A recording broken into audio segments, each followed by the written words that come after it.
Hello, everyone, and thank you for joining us on day 3 of the International Women in Tourism Travel Forum. My name is Mariana Aldrigue. I'm speaking from São Paulo, Brazil. It's 9 in the morning here, and I assume most of us here are in the afternoon in Europe or somewhere in Asia. So welcome, everyone.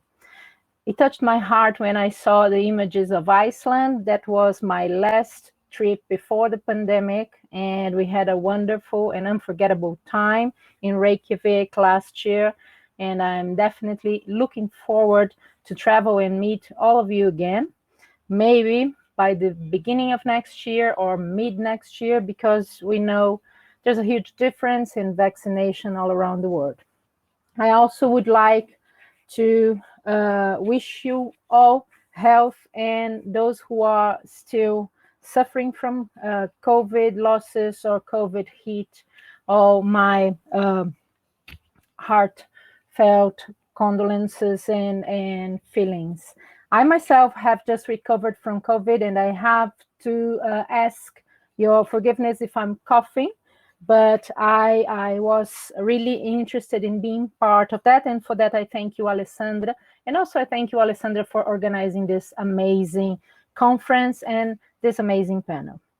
So this is the beginning of day 3, and we are talking about young female and technology.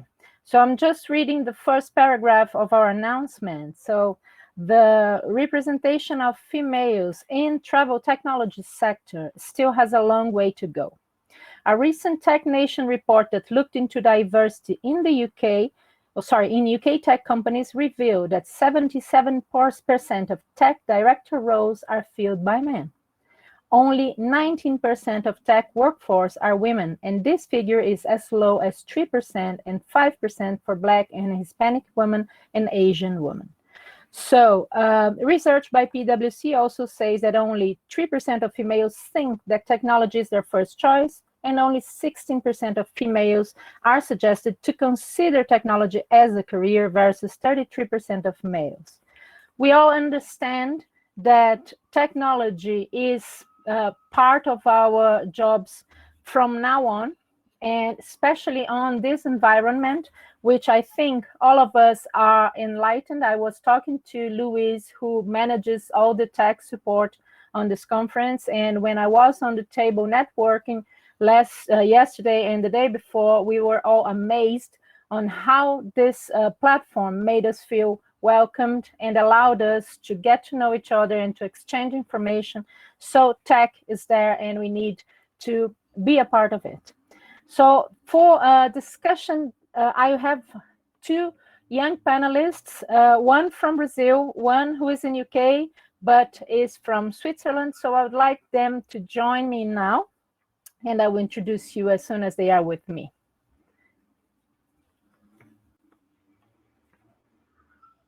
Hello, Mari. Hello. Good morning, Carolina. Good afternoon, Sarah. Thank you for being here with me. So first of all, I would like you two to introduce yourself, please. So I will start with Carolina. Hello, everyone. Thank you. It's a great pleasure to be here. Good morning from São Paulo. You can see the sun. As Mariana told you, it's 9 a.m. here, and it's amazing to start the day with you all. So I'm Carolina Yamauchi. I'm 29 years old, from Brazil. I have a bachelor in leisure and tourism. Mariana was my professor there, actually, and that's how we met. And I am currently the operations manager at Sputnik, where I oversee the delivery of corporate training, especially for prepare companies to the future of work. So that's something that is a team that I'm really passionate about, and also diversity, where I worked with a few volunteer works in other startups.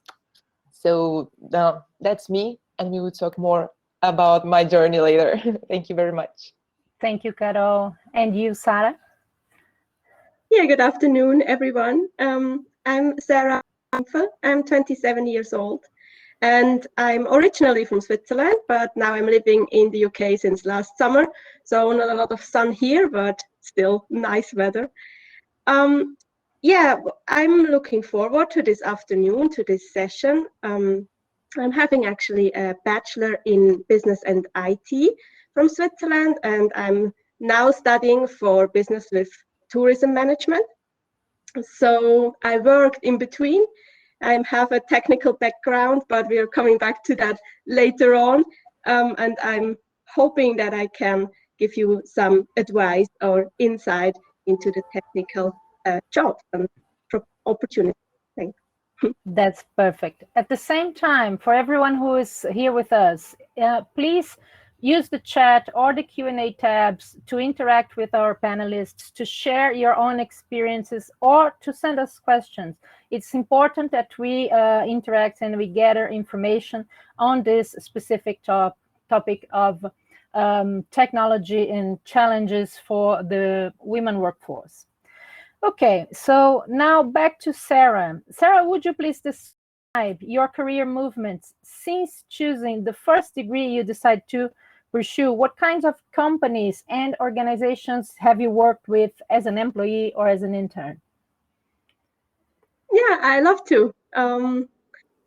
Yeah, so the decision for my degree actually was quite a journey too. So I started a little bit before the degree decision.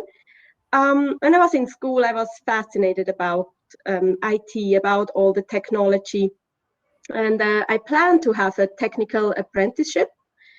But then, on the other hand, I'm really, really bad at math. So it's really not where I shine. And my teachers, they just me just said, like, if you're bad in math, it's not the journey to choose something different. So I did a commercial apprenticeship. And from there on, I was a receptionist for about 2 years. And I just felt that technology never really went off my mind. So I got back to it. I started to look for jobs as a supporter. And I was lucky and I found a supporter job in the first level support, IT support for the city council in Bern, as the capital of Switzerland. And I worked there and started at the same time my degree actually as business and IT manager at university. And from this point on, I just saw that I want to do more than just support IT, to just deal with incidents. And I could I did look for new jobs, more responsibilities. And I found a little company, medium-sized company called The Artist in Switzerland, where I worked first as supporter, but then as project manager. And in the end, I worked in sales and I sold software to customers. So it was quite a journey there. And let's also see that there are a lot of possibilities in the technical sector. So I started as a supporter, but ended up in sales, and every position was different, but still every position has to deal with technical issues, and that's what I really liked about it. So yeah. Wonderful. And math wasn't on your way. You could manage without your skills in math, or did you recover the skills during the course? Actually, I never really found that math is where I shine. That's actually true. But I found out that in technical jobs, there are not a lot of jobs which are really require math. So you can deal with math problems even if you are in technical jobs. It's absolutely no problem. That's perfect, because we have always to deal also with deconstructing these stereotypes and these aspects that are like fences or closed doors. But now over to you, Carol. So how was your career pathway? We have like 2 hours for that. No, you have to be brief. Okay, so please let me just tell again, people, tell us on the chat, where are you speaking from? This is an online event. We couldn't speak to you like that if you were present. So let's use the best of technology here, right? So my friends, they kind of like to tell me that when they search for generalist in Google, they find my picture there. So this says pretty much about my work movements, because I worked with events. So I worked with read exhibitions in the first World Travel Market Latin America. I work at São Paulo Turismo. which is the company which used to promote the city's tourism here and also large events such as the Carnival here. I also worked in São Paulo Convention and Visitors Bureau. And then 4 years ago, I made this shift to start working with technology, especially with education. And I started that with my background on events. So over 10 years of project and event management, and the last 4 years focused on startups and technology and education. I tried to make it short, Mariana. No, it's wonderful. And just going back to when you choose your career, you back there, 17 years old, were you thinking of working with events, or you had a different perspective for your life?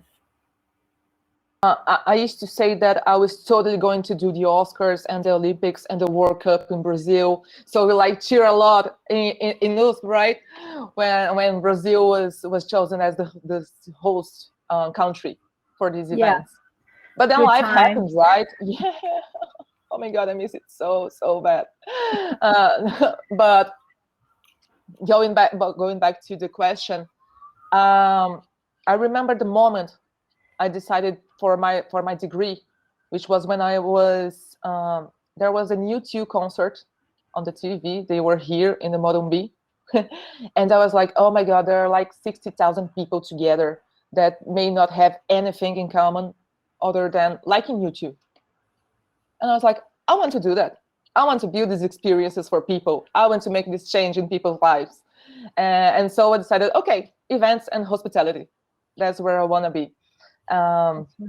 But technology hit me on 2017 because I was a little bit frustrated, especially with hierarchy and traditional companies, the way they do the same thing for the last 30 years, and they're not really open to changing it. And also from seeing, I don't know how it is in the world, but here in Brazil, we have a lot of stages full of white men, old men. And I was like, okay, and what about us, women? Where are we? Why aren't we there? And so I was trying to find new ways to be on the stage, and here is like an amazing time to share this with you, because here I am, here we are. Yes. And thanks to Alessandra and all these amazing women all around the globe, we are doing our best to ensure that there will be space for white men, but also for all the other colors and orientations to represent humankind. So back to Sarah. Sarah, how was the reaction from people around you, friends, family? Was there any kind of prejudice? Did you have discouragement from anyone when you said, I want to pursue my career in technology? Actually, I was really lucky in this matter. So my family, especially my mother, she always encouraged me that I can do whatever I want. So when I was young, I had a lot of different dreams what I want to do, and most of them were a little bit crazy maybe, because when you're young, you just have an open mind and you want to do like everything. I wanted to work with horses and with dogs and everything. And my mother always said, okay, if you want to do that, then we have to inform ourselves. What can you do? What are the possibilities? So I never had like negative things that my parents or also my friends would say to me when I choose a technical career. But some of them, they just warned me. Like there was some kind of, they said it's a warning, like you have to maybe do more because you're a woman, and there are a lot of men in that field. And if you want to be successful, you have to give more. You have to give 110% just to be better than the man. And I always thought to myself, why should I be better? I just want to be myself. And I think that's something I dealt with my whole career, because it's just people think that because you're a woman, you have to do more. But actually, I'm not sure if that's true. I think the big thing is that most of us as women think the same, that we have to overcome our competitors so they will give us the value we need. And over to Carol now. Carol, did you have any prejudice or different reactions, bad reactions, or did you have the same lovely family as Sarah? So I have two moments. When I went to work with events, it was awesome because my mother also works with that, so she understood me completely. But when I decided to change and go to a startup, my friends are maybe not so friends right now that I see backwards. I heard a lot that I was crazy and or stupid because they wanted to be in the companies I were, and I was straightened to earn less, and so they didn't quite understand, and that's okay. But I had made my decision. And as for my family, my father was really concerned about me. And when I told him that I was go into technology and startups, he spent like 3 weeks without talking to me. And it was not easier when they fired me 3 months later, but they hired me back, and they with a much better income salary, so it paid off. But it has been a really good roller coaster, of emotions and feelings. I understand that perfectly. So, talking about nowadays, so your occupation and your life today, back to Sarah, what is the gender balance on your personal reality now? And how do you describe the opportunities you see for women of all ages, not only the young women, but the opportunities for women? I think that's an interesting question. Because if I think about, just start thinking about in general, I think about my mother, for example. My mother had 2 children, me and my brother, and she went off work for about 10 years to just help us grow up. And she had it so difficult to come back. And she wasn't especially in a technical field. She worked for a bank, but she never had the chance to go back to the position she were. And I think for me personally, I didn't, I'm quite young, I didn't have to deal with a lot of challenges so far, but I mean, related to my gender. It's about it. I always had very positive experiences, but with this example from my mother, I just see that as a woman, you sometimes have to make like choices, and if you go away for work, if you have children or somewhere else, just personal reasons, and you want to come back, I think it's very hard, and there are not enough possibilities sometimes to just be there, because sometimes it's just not possible to do your private life and your business life all at the same time. You have to do it, you have to prioritize. And I think especially for maybe women which are a little bit elderly, but also for young women. I worked in a company, the artists, we had a very young team. We were in the middle 20s, most of us. And we had the challenges that a lot of, like the company said, a lot of higher top management said, yeah, it's a little bit of a risk because, a lot of women, young age, with pregnancy and everything. And I just thought it's unfair to do that and just say like, that's because actually I worked for there for 5 years and not a lot of women actually went pregnant. So I think there are a lot of prejudice, and maybe you don't get opportunities. I never felt that personally, but I just heard them over talking about like, that's a risky team and that's not a risky team because of the age and because of the gender. And I think that just, it's not fair today to do that. Yeah, totally agree. But lots of situations when we have that happening, and also among ourselves and in our internal voices, we block our ways because of our personal dreams and the ideals that we have for setting up families or anything, having a baby or having a different career. But I'm very glad that you haven't had any bad experience. Good, and I hope you don't ever. So, Carol, have you dealt with prejudice in any way? I think that I have a profile that is kind of assertive. So people, men wouldn't really try to fight me, but I sometimes felt really uncomfortable because I couldn't make myself heard, or men would take my ideas and just say that they thought about it first. So it was a long way. And I always like to point out that there's a lot of people talking about imposter syndrome. Yeah, all around the world. And I think that maybe it's not thinking about how can we overcome this syndrome, because it feels like a disease we have to deal with. It's something much bigger than that.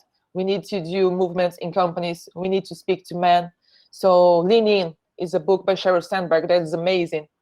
And she talks a lot about it. How do we sit on the right tables, right? There will be prejudice. That's a fact. Maybe we can see. My mom doesn't see how she is. She is not a feminist as I am. Like you can see here. But there are a lot of things that people do and they don't know what they are doing. So we need to be patient and calm and know our worth. I think that is the main point here, right? Because there will be. So we need to deal with that. But at this right moment, do you see opportunities for women of all ages in your company or other companies? How do you see that? I am really privileged because my CEO is a woman, and from 15 people, there are like 12 women in the top management. But I know that this is not the main scenario, and I see this movement on intentional hiring. We have job vacancies that are specific for women. And in technology, there is a really huge digital skill gap.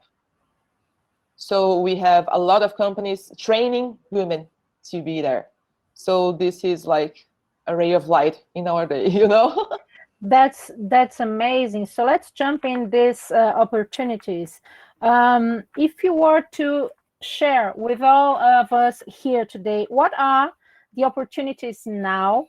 And if we could find time and add digital courses or digital learning, what would you recommend us to search for that you envision, Sarah and Carol, that would give us more opportunity? So I'll go back to Sarah and then Carol, but you may, of course, interact with each other.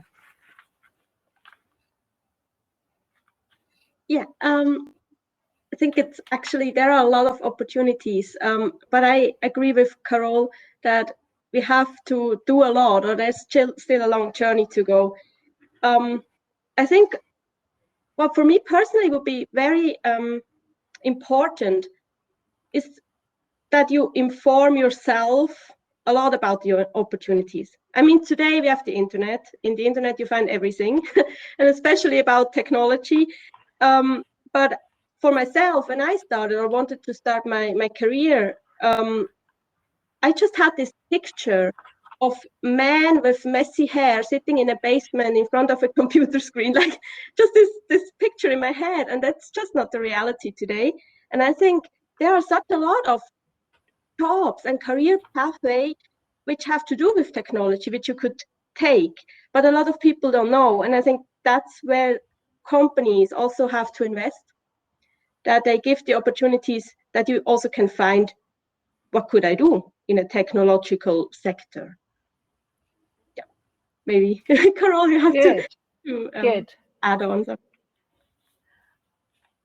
Agree with you, Sarah. I think information is everything. So I remember when I was at read exhibitions, and Lawrence Heinisch always told me to read the newspaper every day. And it's easier right now. You can find your all the websites in tourism. I remember I used to read a lot of Skift. Also, there's a really great mix of technology in tourism. You can read a lot of portals in the internet. I can't remember it by hand right now, but you can find me on LinkedIn and ask, and we can do this search together. I also would suggest you to build your network support, because there will be times when you will ask yourself, am I crazy? Am I like being too rude? Am I wrong for going after what I want? So we have this technical pillar here, but also find the people who will support you. This is really important, in my opinion. And also, you can see that if you can put in the chat here what you think is technology in tourism, because I see that sometimes people think technology is software development, and that's it. But there are so many layers on that. So I was speaking to Mariana before our panel here, and I was telling her, people who worked on designing travel journeys, they can totally try to find UX design as their next career. Or maybe we are doing this event here, multi-platform. Can you do this project management in hybrid events? Can you be an event strategist other than an event producer or organizer? How do you put entertainment? That is also something that I really think about when I think about tourism in the technology. How do you sell your city? You know, so there are a lot of opportunities. You just have to think like a Venn diagram, you know. So you have technology, you have tourism. What is in this intersection that you really want to do? So opportunities are there everywhere. So don't be afraid, you know, to think about this path. So if I understood correctly from both of you, you do not have the need of a degree in technology to join the area. You can join the teams and start cooperating and find out which skills you do not have yet, and then fill in the gap, learn through the process. Good, good. That's a valuable advice. Another question, Carol, when you mentioned the UX experience, can you describe some of your recent projects or something that you have tried with your company right now? What kind of user experience you have created recently? So we used to do these offline trainings, right, in corporations. So we had to think about how to add value in the customer journey online, because people are like really with this screen fatigue and we need to do this transformation. We need to teach them. We need them to really be engaged here. So we do everything from conducting interviews with the people we are building something. We do all this process. We do this flow. So all the touch points people will reach. So think about when you are trying to, you first think about traveling, right? Yeah. I want to go to Japan. So I need to book tickets. I need to book hotel. I want to see the Fuji. So what are all the touch points you need? And then you go backwards. So this is project management. So this is user design. So do you have a tourist who wants to go to all the known places, or they want to go to the little restaurant that nobody knows? So this is UX design too. How do you build an experience for the person you are talking about? And we do this all the time in tourism, you know, because we have trends, we have everything, and everything has to go perfectly. Otherwise, it will be ruined, a ruined experience. Tourism is experience, it's purely experience. So you can do this online too. Exactly, exactly. There's a question coming in from Elsa Eves, and she's also asking the audience, I'd be interested to know how many ladies have IT qualifications, as I have come to IT via a very non-technical route and been here for 20 years now. Wonderful, Elsa. Thank you for sharing. And if everyone could share their information, if they have an IT degree or IT qualifications. I can tell you that when I was 10 years old, so it was back near the dinosaur era, I went for a computer course to learn how to program in BASIC. So I learned that. I read some magazines, and I got, as a Christmas gift, a very small portable computer. But it's not a formal qualification. I was just very into the theme, and since I became a university lecturer, my students teach me, and they provoke me and tell me, how come, teacher, you don't know this or that? And they keep sending links and sharing. what they discover online, and how this would improve classroom quality or exchanging information. So I have to tell you, like Elsa, I don't have an IT background, but I don't consider myself someone working necessarily with IT, despite this or before the pandemic era, where we all are, in a way, IT experts or IT heavy users.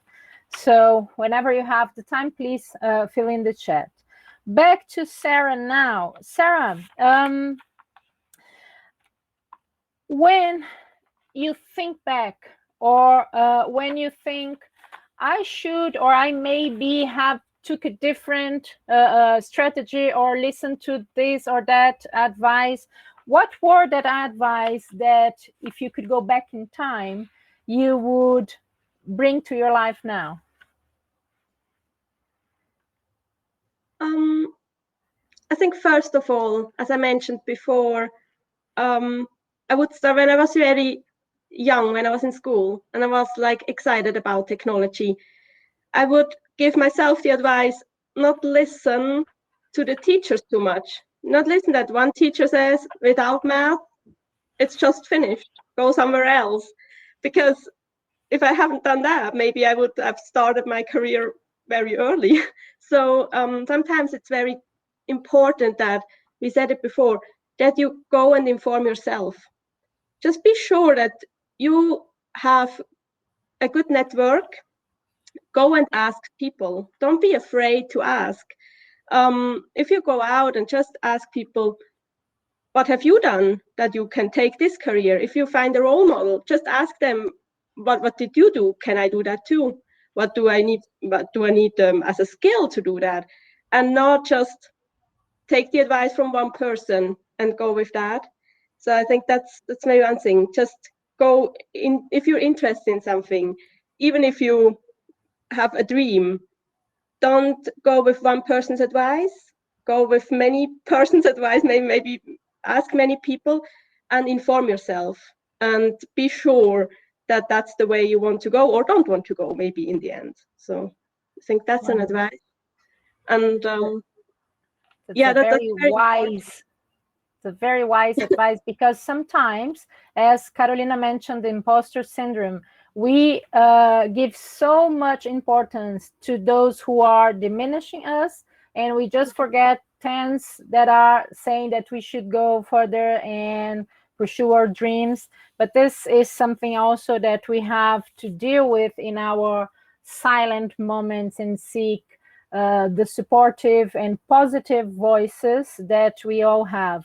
And that reminds me also, when Carolina and also Sarah were telling about where do we get some important information, this is a platform, and all the websites, the social networks for women in travel is devoted to share experiences and to find mentors or people in the same level that could exchange experiences. So besides this amazing event, let's use all the platforms and be in touch, because this is important to enforce our skills, our abilities, our personalities. Also, Alessandra is asking, well, she's saying brilliant insights, ladies, and she's asking if you, both of you, have benefited from mentors and male allies. But I skipped Carolina from the previous question. Sorry, Carol. So back to that, and then we go back to Alessandra. Did you have an advice for your younger self, or something that you should have listened there that you would rather change? Maybe don't go into relationships, you know. I'm just kidding, but it really took away from my career path I've always dreamed about, and I'm not in the Oscars right now, you know, but it was amazing too. But I didn't put much thought on that yet, but I think that maybe don't see women as competition. I think that's still a good stigma that we live, and we can help each other. We can support each other. And also jumping into the mentor question, I had a lot of mentors, men and women, So I'm really privileged, because when I started this training on technology, my first professor also had a bachelor in tourism, and he was in startups for 5 years. So I was like, oh my God, I can do this too. There is someone who took this path already and he's successful. So I don't have to be here frustrated with myself. I can go after something. And we are friends ever since. So it was really important for me to have all these people to look up to. And also my mother was a great figure for me, because she had this family. She had my brother when she was 21. So she always had to deal with huge care economy and also go after her career. And so that was really important. And also Mariana was, I don't know if she knows it, but she always inspired me too, because we had a lot on college of people who told about, and I'm not diminishing, but Dumas Edier, you know, from 1800s. And I was like, okay, but like OTAs and Airbnb was coming, and you had booking.com. And I was like, okay, where are exactly the work here? We are reading a lot, but how can we do this? How can we apply all this knowledge? And there is this gap between education and the workforce. And one thing that is really important when we think about collaboration, one of my mentors taught me that you don't have to be a level 5 to teach a level 1. You can be a level 2. There's always someone who hasn't been through the journey you just went. So I know I'm seeing Natalie here, and I know that she's a great person here in the tourism industry, and I've always looked after her, and I was like, oh my God, that is so amazing, you know? So it's important to have this. And that could come and say, hey, can we talk about how do you do what you do? And I never did it. So maybe this, Sarah told this, and I'm just voting +1 here. Go after information, talk to people, and ask them those things. Good, good. And thank you for that. That I there's tears here, and I love learning that at least we touch someone else's lives and inspire. And thank you, Alessandra, for the words. But there's another question coming here from Whitney Smith. She thanks us for sharing, and she asks, what industry-wide measures or actions would you two recommend should be implemented to encourage a more diverse gender balance in the travel tech sector? So back to the beginning, if we were to advise our male colleagues or companies that are more traditionally disbalanced or imbalance, what would you recommend? I'll go back to Carol and then to Sarah. Carol first. Okay, so first, read your job description. See if you are asking a lot of things that you actually don't need for this job. Because also in this book I recommended, they say that women only apply if they have 100% of the job description requirements, and men apply with only 60%. So you really need to see if you are welcoming people. Like here in Brazil, a lot of people ask for English, but you don't use English in your job. So why are you asking that? And also make a full diagnosis. Maybe your website has only male pictures. So how can I feel welcome there? Maybe I want to speak with people from different regions. Am I speaking their language, or am I making it harder and just using all these buzzwords that people don't understand, that they actually don't feel welcome there? So I think that is one of my main recommendations here, to think about if you want to bring more women, talk to women, ask them, why are you not applying here? Why are you not working here? So it's not only that we need to go after everything. People also need to change a lot of things. Sarah? Yeah, I absolutely agree with as Carol was saying. I think the job description, that's very an interesting one, because actually I think we women, we want to be perfect, too perfect sometimes. And I heard a lot about like female companions who said, oh, I don't apply to that job because I don't fill in. And I think like, you fill in for the half of the things. What are you doing? And that's just something I never had a problem with. I just look at the first 4 things. But actually, a lot of people, I don't think it's just women, but maybe more, because we just want to fit in perfectly. And that's one way. Another thing I can think of, I think a lot of women maybe are afraid or unsure because they think I'm coming into a team which consists only of men.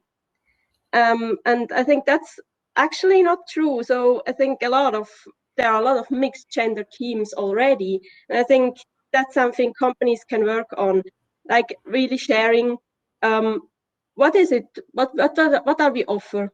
Are there different genders already? And if there are not, if it's a male team, what can the woman who comes in bring as a benefit for the men already in the team? So I think a lot of men today are also open to women. They don't think like, oh no, there's a woman coming into our team. They think like, oh yeah, there's a woman coming into our team. And I think that's a message companies should like help to spread out and just say like, come here, because it's not a bad thing if you're the only woman. I have an experiences to share. Maybe I was the only woman in a man team. And it was special because, you know, the language between men, it's just special. It's maybe a little bit rough sometimes, and you have to adjust to that. But I also had the experience that a lot of tasks, when I was there, a lot of people, I was afraid that I can't take on the really technical tasks because I'm the woman. Maybe in a meeting I should write the minutes. And there I had a mentor. Maybe that's also coming back to Alessandra's question. I had a mentor there. He was really young. He was also 2 years elderly than me. And he told me like, what are you doing in the meeting, always offering to do the minutes? Only because you're a woman? Don't do that. Say no next time. And I said like, yeah, but I can't do like the technical task because a lot of the men want to do that. He said like, no, just offer for it, ask for it. And then I did that. And when I did that, I did a really good job. And next time they said, oh yeah, the technical tasks, definitely Sarah, because she did a good job. So I just learned that you have to overcome the thinking of, I'm a woman, I have to do that. And companies can help with that if they like encourage and say like, if they find out as a team leader, oh, always the woman is offering something, and just say, no, today somebody else is doing that. Little things like that can help already. Indeed. Indeed. I once, if you allow me to share my view, I once listened from a very good friend of mine that it took her 10 years of professional life to look at her in the mirror and see, I am wearing working suits, I am working late, I am abandoning my personal dreams, so I'm becoming a man. And that was not in a negative way. It was just a glimpse of conscience. And then she said, I can dress differently, organize my time, and prove that I'm competent for the workload me, or then I will go back to my boss and explain that it's a lot or it's not. And it was so inspiring for that moment when she said, if we could take from us the stereotypical image of success, and especially success in technology, when you described, Sarah, the messy hair guy in the basement dealing with computers and trying to solve the world's problem or creating another social network. But yes, there's a lot of individual work to be done. There are 2 comments here that I would like to read and also get your comments on. The first one comes from Natalie. Natalie, a very good friend of ours, and she's the co-founder of a platform called Sunday Cooks, which is a travel multi-platform. And during this past decade, working as a woman as a travel content, she faced so many times the challenge of overcoming mansplaining and mentorrupting, and I have witnessed that happening. So she's hoping the next female generation doesn't have to face the same kind of situation. So I'll go back to you. Have you recognized some moments of mansplaining or interrupting, Carol or Sarah? Carol first. Time. So they wanted to teach me how to do my job, and I was like, honey, okay, so you hired me to do that. Why are you trying to explain me how do I do my job? So a lot of times, and I had to learn how to say, hey, I didn't finish what I was saying. So can you just let me finish? Yeah. And you have to put yourself on the line, because otherwise, man, maybe they won't notice. I had to hear a lot about my PMS. Why was I so angry? Here's a chocolate for you, and I was like, I don't need a chocolate. I need you to do what you need to do. I'm not being angry. You are being late. You are ruining this project. So it's really hard because men are assertive and women are aggressive, right? Yeah. But and that's important because now I step up for other ladies in the table too. So if I know that a friend of mine or a colleague doesn't feel comfortable by doing this, then say, hey, you're interrupting her. I want to hear what she's saying. So we can act on that too. Good. Sarah. Yeah, I can agree with that. It happens all the time, actually, and everywhere. It was interesting at one, especially example. I had a colleague, and he was very friendly, very helpful when we were just in our team. But as soon as we had a meeting where the boss was attending, he just overcame every time. He just talked. He never made a break. He never let me talk. And the first meeting, I was so depressed. I just went out and I was so angry, and I didn't know how to deal with that. And then I decided I give him a feedback. I go the right way. And then he was like understanding, and he said like, yes, okay, I can see that. But then the next meeting, it happened again. It was the same procedure. And then I realized feedback, it's not the way to go. So I just said, one meeting, I just said like, that's a very nice insight. Can I speak now? And the boss was really excited about it. And then at the end of the meeting, he said, can you stay for a moment? And I said, yeah, of course. And then he said, I found that brilliant. You made yourself heard. It's really good that you voiced yourself. And I was proud that I could do that because the other colleague was quite older than me too. So, but it just happens. Good. Good. Very good. Very good. There's another question coming in asking both of you if you can share an experience where you've been challenged by a male colleague, but you were able to overcome it. Who wants to go first, Carol or Sarah? Do you have any experience? You may go, Carol, first then. Okay. Sometimes I don't even acknowledge that I'm being challenged anymore. It's just my routine. But she's a fighter. I'm kind of a fighter, yeah.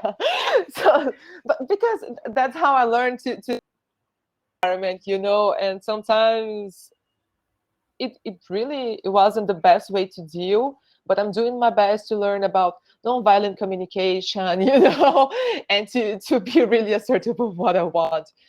But I think that maybe we don't need to really segment on male and female challenges.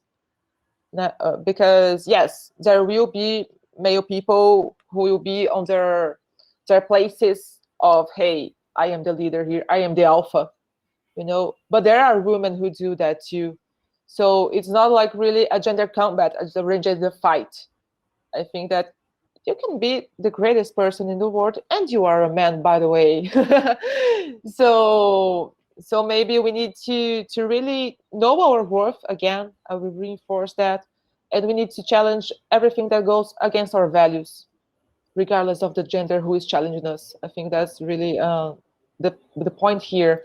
And I'm really a bookworm, so if you want to read Radical Candor by Kim Scott, is amazing to give great feedback and also for conducting meetings. And also she's a woman who is in a great position in technology, so I'll put here in the chat. And I think, if Alessandra allow me, we should invite Carolina to run our Woman in Travel book club. And then we gather once a month to discuss what she's been reading. And maybe this is something that would brighten and enlighten us. So Sarah, have you had any challenge that you have to overcome? I actually don't had any challenge with colleagues, but I had a lot of challenges with male customers, actually. Because that's another thing to bear in mind. In the technical field, you often have technical customers. And I had a lot of elderly men, white men, just thought that they are the heroes in their field. And I just didn't expect a woman to be part of the meeting. And that was something I really struggled. I was once at a meeting with a new colleague of ours. He was a man and he was older than me, but he was new to the company. I just invited him as a trainer, as a trainee. And then we get there and the customer, they just assumed that he was the one in the lead and he would like go to the presentation and everything. And then I think it was about 10 minutes until they just really thought, oh, why is the woman speaking all the time? And then they found out, oh, the man is not knowing anything. That's the lead. And that was something which was quite funny to see how like they reacted at first and then they shifted on to me and then they realized, oh, wow, that's the one with the knowledge. And that happens more than once. So I think in my case, it wasn't a colleague, but there are just challenges everywhere. They can come from all perspectives, actually. Good, good. I like to read from Priya Aron. She just wrote, "One can be the only woman in a man's world. I have been in jobs where I was the only one on the table, and I was never shy of it." Good. Maybe even on the tours I organized, I never shied, even if only men or woman teams. Just my view. Brave, Priya. Good. Thank you for sharing. And then we have Whitney. Great. Really insightful perspective. Real change requires the effort of all. While we can advocate for ourselves and others, we need to ensure that the responsibility and onus is not just placed on us. Again, thanks for sharing. And there's another question coming in. Where are we?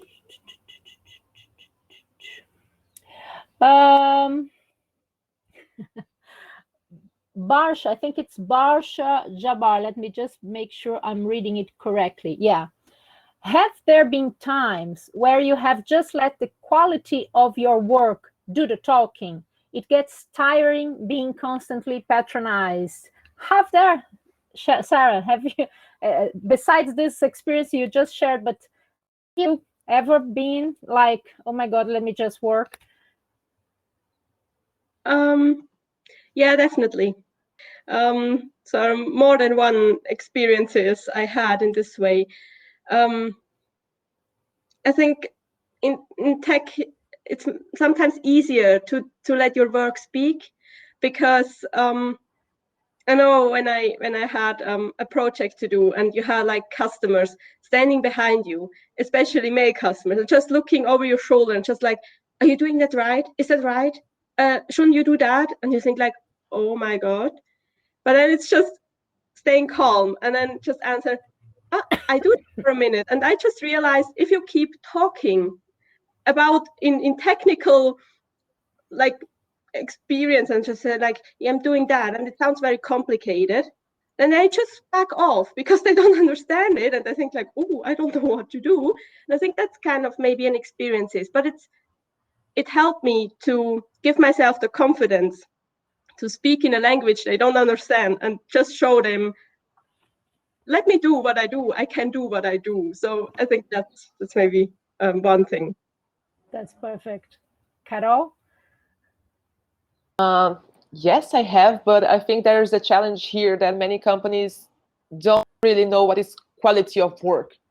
So you have to know what is the impact of the work you are doing. You have to build maybe your own indicators. You have to know your KPIs, because maybe your leader won't give it to you. So I always had these side projects, and I was always studying to see how can I like sell what I'm doing. Because especially working in events, we were all, or in operations actually, when I was in the travel agency too. People don't see our work if you are doing this correctly. Our work only appears if something goes wrong. Like, okay, so I forgot to give this information to the tourists. So now they see what I'm not doing. But everything that I'm doing right is not visible. So here, yes, it's important. And you can do this through reports. You can do this running meetings. You can send an email. Hey, also, can you see that I'm like with 10 projects? What is the one that you want to deprioritize so I can do this new thing you were asking to me? Because we don't need to just say yes. We need to put limits and say, no, I can't do this. Or I can, but I can do all of it. So choose. So know what is quality, because otherwise you will just go nuts. Great, great. I have a nice comment here, and our panel is ending. So Pooja is mentioning that especially those who work in hotels and have to deal with engineers and the maintenance team, they are hard to deal. And yes, because, well, they're not prepared to talk to ladies. Indeed, Pooja, you are right. So Rita is mentioning that the hashtag I am remarkable is a very, very good way of thinking on how to share your good achievements, your quality work.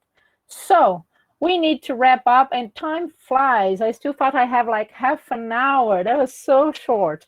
But on ending on a positive note, what are the most remarkable experience of the gender interaction, be it with a male or a trans or a gay or whatever you have faced in technology, and what would you like this to be replicable? So is there anything that you have like in your heart and it's fond of you? So what would you like to share with us on a very positive note to this panel?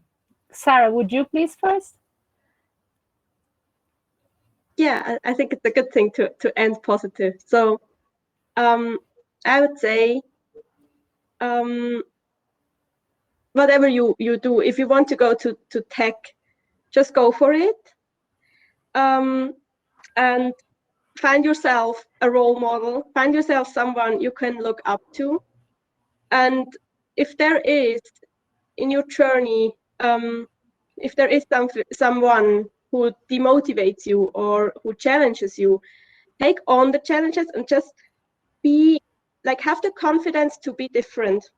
I think often what we women can do is that we are proud that we are women in tech, and that we are proud that we are maybe one of the few women in tech at the moment. And out of these challenges comes very positive experiences, that you are maybe also more recognizable and more rememberable because you are a woman, and the customers are not maybe they're not used to a woman to speak to, and then they recognize you and they remember, oh yeah, that was this brilliant woman who gave me that brilliant tip.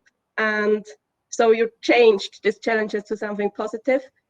I would say that's something I care with me all the time. And even if there are a challenge, I try to remember that and say like, okay, I take it on and I do something good out of it.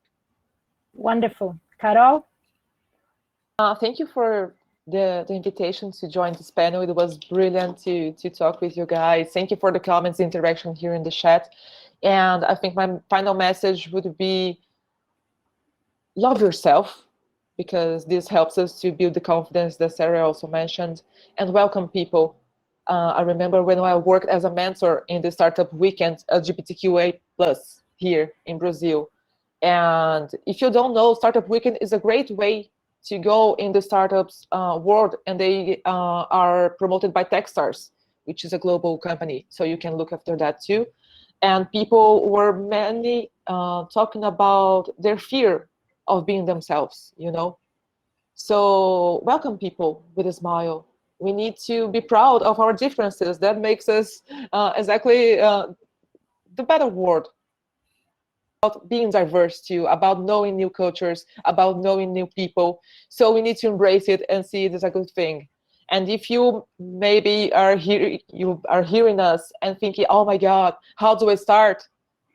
Big news, you just took your first step by joining us in this event. So I am already proud of all of us who are here. So thank you very much. Wonderful. Well, thank you, Carolina and Sara. Thank you, Alessandra, for having us. As you may see, Brazil has ruined the UK clock, so we still 2 minutes of your valuable network sessions. But just a quick last message. Remember what we learned from Laura, from the regenerative leadership, and also from Elisa yesterday, listening to people. So I think all of that adds to important messages we will carry from this conference. Have a lovely afternoon, you all. We have a break now for network, and I see you in the next panel.